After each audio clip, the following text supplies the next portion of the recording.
Beautiful people, beautiful souls, beautiful souls. Well, I'm back. This one is in Genesis chapter 21.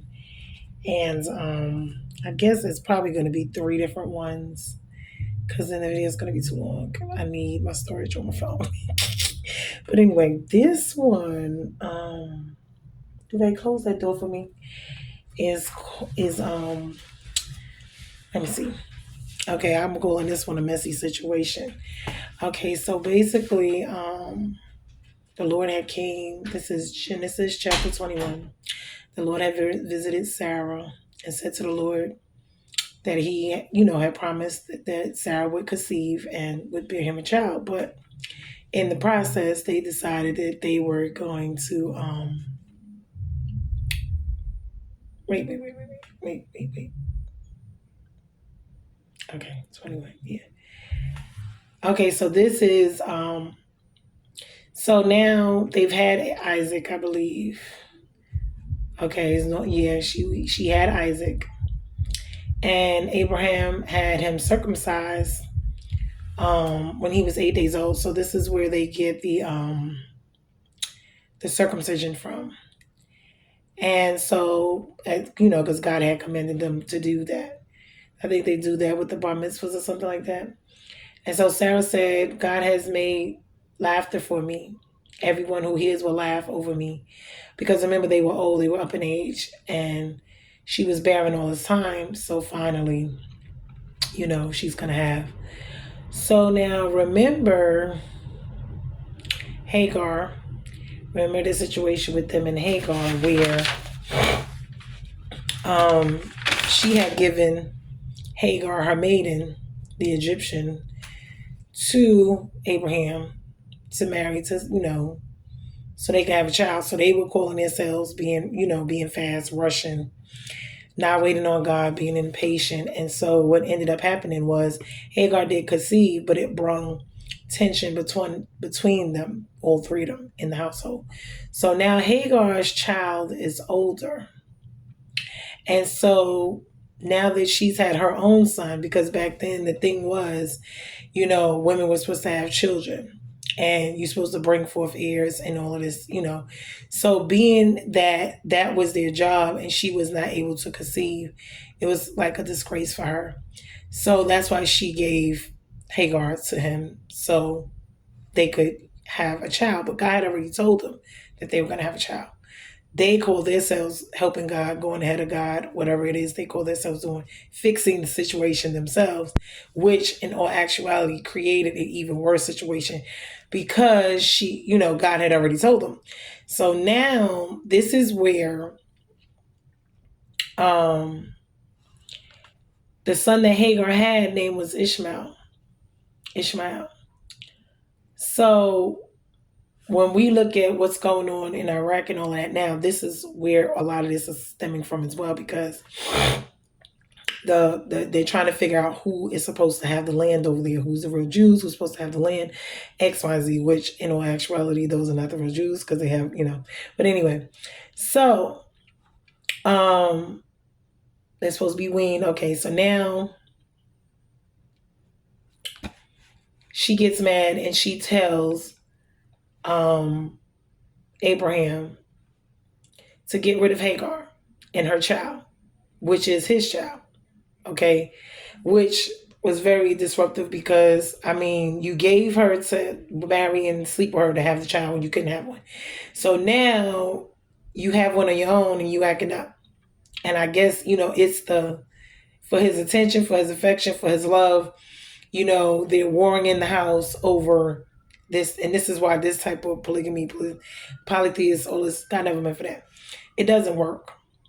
And so she said that she didn't want her child is not going to share the inheritance, which God had already promised them that Isaac will be the promise anyway.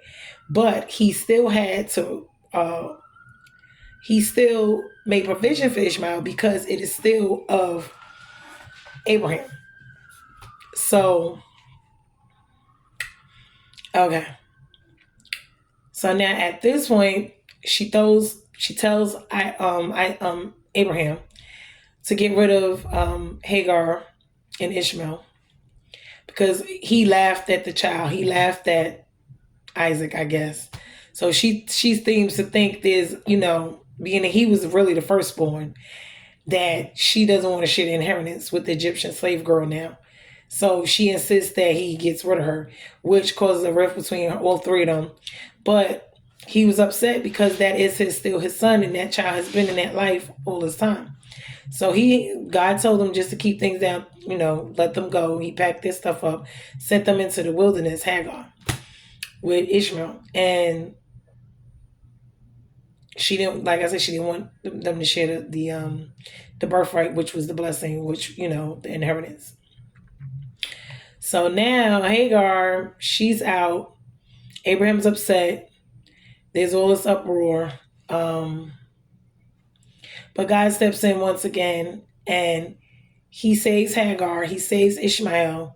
He still provides for them because they were kicked out of the house to go into the wilderness by themselves.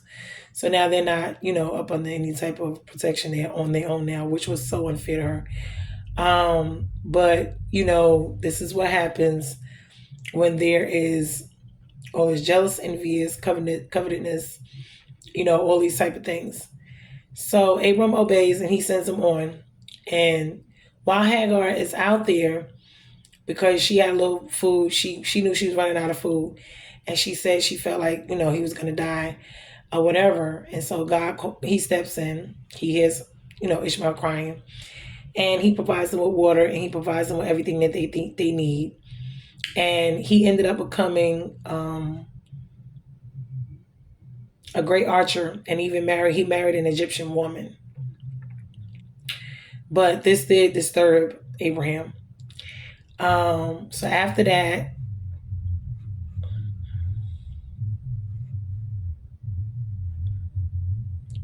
okay.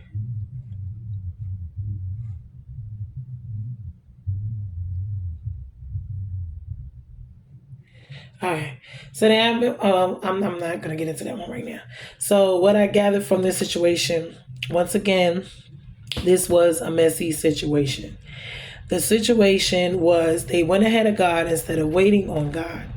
Okay, which was the promise. The promise was to come through Sarah. It was supposed to be Isaac. Okay, they were supposed to have a child between them two. But because Sarah was so impatient, or both of them were, their remedy was to get Hagar and to get her to have, a child, thinking they weren't, they doubted God once again. They had faith. They didn't have faith. They did doubt. They were impatient. They called themselves meddling, and they kind of messed things up. But God still was faithful, and he still stepped in, and he still fixed everything in this situation for them, for all of them. So he was the remedy even to their, messy situation for being disobedient and not waiting. And this is what we do when we are out of the will of God, when we go and do it on our own, when we think we know more than God. We don't have faith, we doubt, when we question, we were impatient. And this is what happens. When we think we can move ahead, we think we can fix it, we can do it on our own, within our own strength. When God is just trying to do what he already knows is best, because his timing is not our time, and his thoughts and his words, they're not ours. He sees the whole story. We just see the part where we at. He sees the beginning, the middle, and the end. So he knows what's going on even before all of this. You see, he knows after this. So this is where we are. So, like I said, it was a pickle they were in. I'm going to call this one messy situation. But in all, Isaac still was born. The promise was kept as God had already told them. He did not lie. He did not, not keep his word and his promise to them. And this is where we're going to get Isaac. So it's Abraham, Isaac, and then we'll go on from there. And this is where this is going. But as we could see, the promise which was given, okay, of the land that's over there right now that they're fighting over, as we could see, the promise was not through Ishmael. Although Ishmael is Abraham's son, he is the oldest of his children, but he was not the promised child. He was the child through Hagar, not through Sarah. The promise was to come through Sarah, him and his wife, the one he had originally, before they did all of what they did. Because remember, she was an Egyptian and she was a slave girl. They had a lot of stuff with with them, with the keeping the bloodline and all of this stuff. So, but God knows best. And basically, this is what ended up happening. But it just goes to show us not to move forward, not to move without God. Allow him to do what he's doing in our life. We have to trust him. We cannot doubt. We have to have faith. But we're human. And in our humanness, these are the situations that we find ourselves in. We end up making a mess of ourselves, of others, and then being angry with God in the process. And being angry with him about not doing this, not doing that, not doing that. When in all actuality, it was us. It was our impatience. It was our faithlessness. It was our doubt. And it was us moving ahead of him and not waiting for him. So I hope that this bless someone. It is something, to be something to think about, not to meddle, not to move fast. And I know it's hard to wait. It's hard to have faith at times. We do doubt. We are human beings. But God is faithful. I thank him for having grace and mercy and for being faithful, because we find ourselves in a lot of these stories. And this is Abraham. Remember, this is Abraham. So Abraham done lied twice, done married and didn't trust God. Then he done turned around. They done found themselves sleeping with this woman, having a child with her. Then here we go with the baby mama drama. So as we can see, he married her. He did, because that's, what they had to do. But this is what happens. And then she ended up somewhere by herself with the baby, and he's still with his wife. You see, the first wife. But anyway, I hope this was a blessing to somebody. It was a blessing to me. I'm going to go into the next one, which is Genesis 22.